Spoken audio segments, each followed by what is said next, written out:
Salut l'équipe, dans cette vidéo on va voir comment jouer un 2 contre 2 en bout de ligne en fonction de la défense qui nous est proposée. Pour la première situation, on retrouve le Stade Toulousain face au Stade Français avec Aki porteur de balle, Tauzin à l'aile, deux défenseurs sur la même ligne et on est dans les 15 derniers mètres. Ici on va voir que Aki va porter la balle et au bout de quelques pas, le deuxième défenseur, donc celui qui est à l'aile, va rapidement tourner les épaules vers le porteur de balle.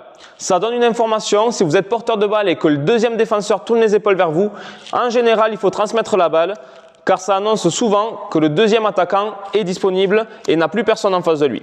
Et ici, on voit que Tauzin a le couloir de 5 mètres juste pour lui et va pouvoir finir l'action. Donc si je suis sur un 2 contre 2, je suis porteur de balle, j'attaque la ligne et je vois que le deuxième défenseur tourne les épaules vers moi, je transmets ma balle et en général, l'ailier aura toujours un temps d'avance sur son vis-à-vis. Pour la deuxième situation, c'est le Loup face au MHR et c'est Regard qui est porteur de balle. On se retrouve sur un 2 contre 2 là aussi dans les 15 derniers mètres et les deux défenseurs sont sur la même ligne.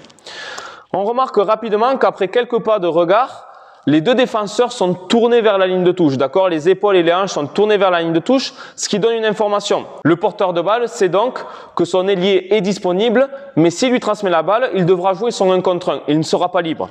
Donc la bonne solution en général est de conserver la balle, rentrer dans l'intervalle pour jouer son duel.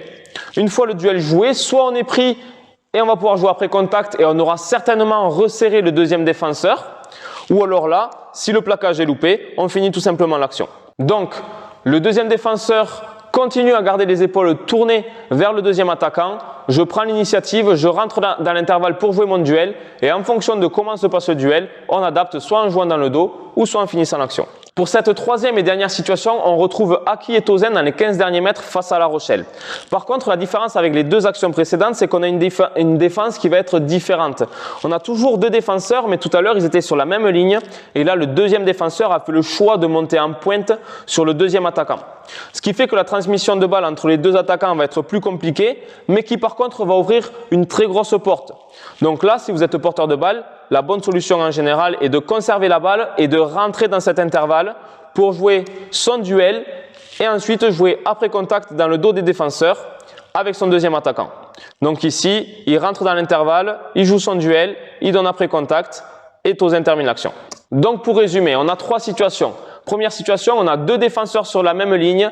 Le deuxième défenseur tourne les épaules vers le porteur de balle. Le porteur de balle doit transmettre car son deuxième attaquant aura un temps d'avance sur le deuxième défenseur.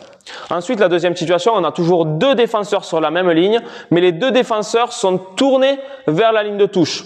Donc là, le porteur de balle va faire le choix de conserver la balle pour jouer son duel, pour pouvoir ensuite donner après contact et avoir resserré le deuxième défenseur. Et enfin, la troisième situation, où c'est qu'on a toujours deux défenseurs, mais un deuxième défenseur qui va monter en pointe, qui nous ouvre donc une grosse porte. Là aussi, le choix est de conserver la balle pour jouer après contact pour son deuxième attaquant. J'espère que cette vidéo vous a plu et si c'est le cas, pensez à lâcher un pouce bleu, ça fait toujours plaisir. Et si ce n'est pas encore déjà fait, pensez à vous abonner, c'est super important pour le développement de la chaîne et c'est important pour vous, ça vous permettra de ne pas louper les prochaines vidéos. On se retrouve donc vendredi prochain à 18 h pour une nouvelle vidéo et n'oubliez pas, la performance c'est à vous d'aller la chercher.